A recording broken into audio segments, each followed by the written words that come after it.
So I'm probably showing my age here. I have very old-fashioned ideas. For me, it is about customer service, customer experience, and the quality of that. And sometimes you need to balance quality versus quantity, and the speed in which you can go to market. But your best product, your best service can be very easily undone by having a poor customer service experience. So I would always focus on making sure that I responded as quickly and as efficiently as possible to my consumers. In terms of where I think people need to prioritize and businesses need to prioritize in 2019 and beyond, I think the first thing is actually to be very clear on a vision. What does that vision mean, and how does it fit in with your customers, your people, and all your stakeholders? And I think that's the first thing you really need to define. I think the second thing you need to define and understand is how well and how quickly you can communicate it across the business to all layers. Because ultimately, again, engagement, motivation, etc., all matter in those priorities.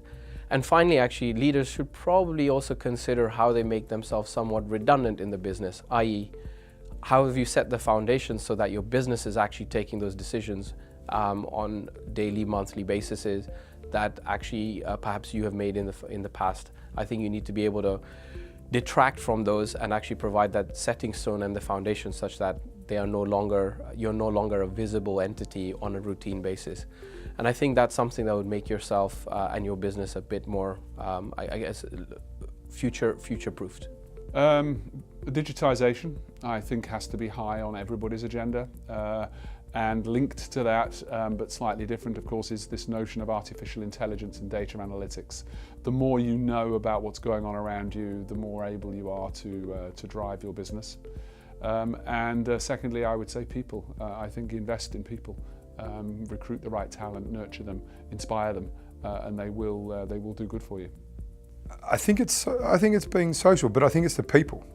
I'm pretty passionate about it. I think it's about the people. We're in a massive shift in terms of the amount of different generations out there that are in the workplace now, and the intelligence and the knowledge is totally different to where it was 10, 15 years ago.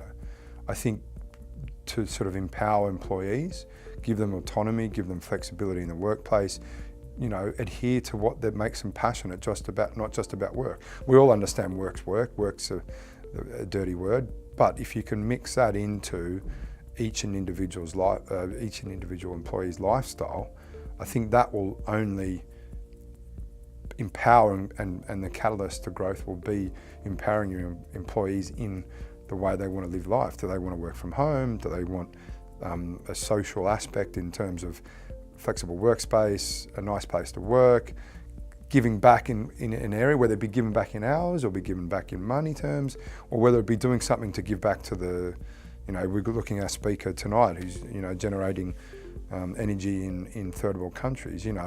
That's a viable business, and it's still attached to generating an energy for people who don't necessarily get it by using an alternative mechanism for energy.